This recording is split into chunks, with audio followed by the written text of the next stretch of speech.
This is a creepy incident that happened about 3 years ago when I moved to a new neighborhood. The housing there was really cheap, and it was a very quiet neighborhood, so I really liked it. I was resting at home just a few days after moving in, when a rotten smell suddenly hit me. I followed the smell to where it had come from, and it was the entrance. So I opened the front door, and there was a girl standing there. She was wearing torn clothes covered in dirt. Her hair had fallen out, with only a few strands remaining. Her skin was rotten in many places, and she was covered in bugs that were eating away at her. I screamed, "Ah! It's a zombie!" She grabbed the door with her rotten hands and opened her mouth wide as she pushed her face through the crack of the door. Her jaw split open until her mouth touched her chest. I screamed at the top of my lungs, and then suddenly, she disappeared. Rose came to say hello to you. It was the voice of Tom next door. He was walking up to my house. When you meet her, you must give her some candy. Otherwise, she'll have a hard time. She's the reason we have so many candy stores in our neighborhood. As he said that, he gave me a piece of candy and walked back to his house. I was in a daze. I couldn't understand anything he was saying at all. Her face kept popping into my head for the rest of the day. The rotten skin, the smell, and even the creaking sounds of her bones when her mouth opened. I tried to forget about it, but I kept thinking about it until I fell asleep. What on earth was she? Is someone filming a horror movie nearby? After thinking about all sorts of possibilities, I opened my eyes to find it was morning. I was driving to work when the car suddenly thumped, as if it had hit something. I was so surprised that I stopped the car and jumped out. That girl was in front of my car. The front bumper of my car was all dented, and she looked at me with her body all contorted.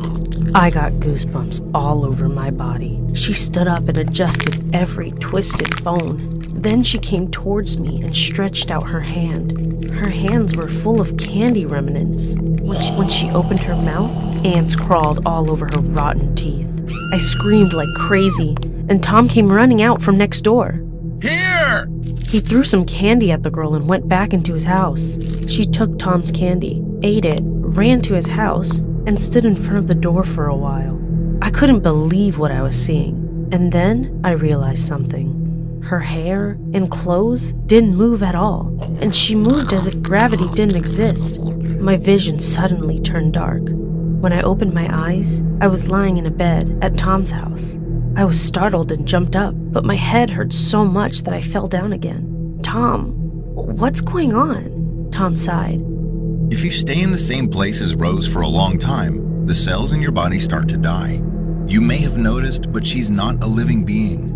Everything around her loses its vitality.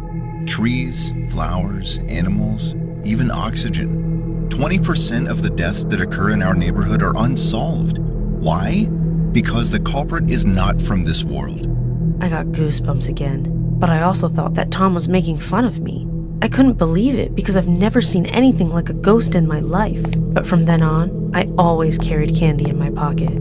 And every time I ran into her, I threw her a piece of candy and ran away. One time, I accidentally threw the candy too high, and another hand came out of her mouth and snatched it away. It was only then that I realized what Tom said was true. I went to Tom's house and asked him about the people who had died because of her. At first, he waved his hands, saying he didn't want to even think about it. But when I persisted, he eventually started talking. The first was Chase, a strapping 18-year-old man who mistook Rose for a person.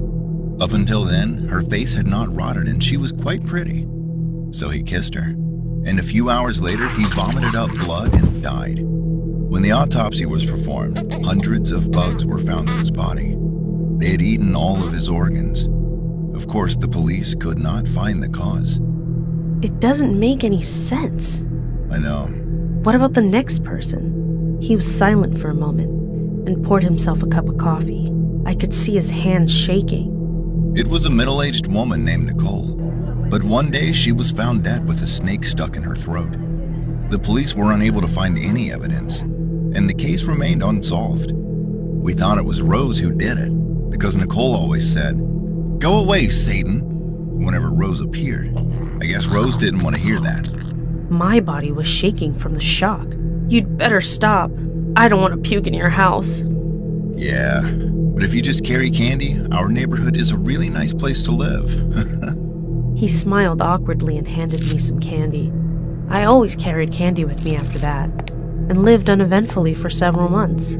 Then one day, I ran into Rose as I was coming out of the house, and the moment I put my hand into my pocket, I realized I'd forgotten to grab candy, but I was too lazy to go get some.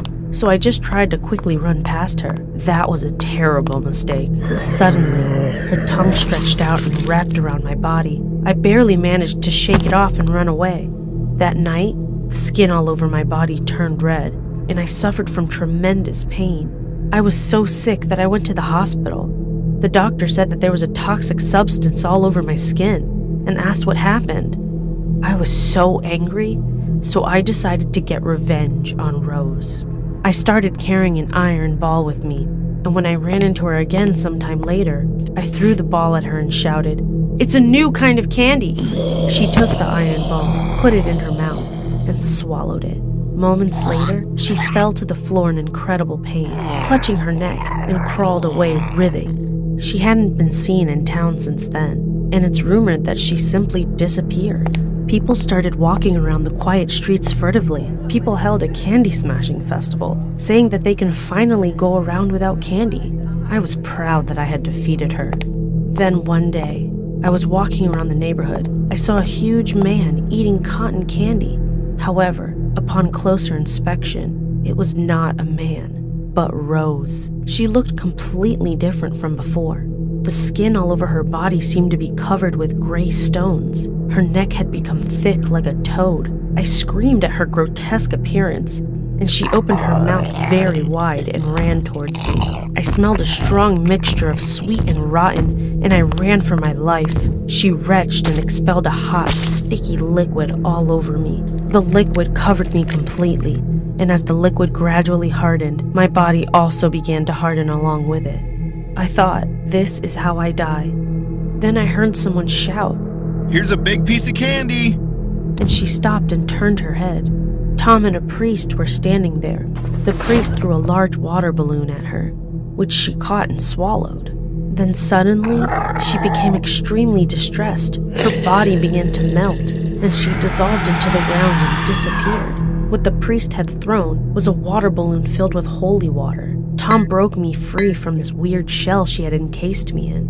I packed my bags and moved away the next day. I don't know what happened to her after that. Tom said she was completely gone, but I think she will come back again someday.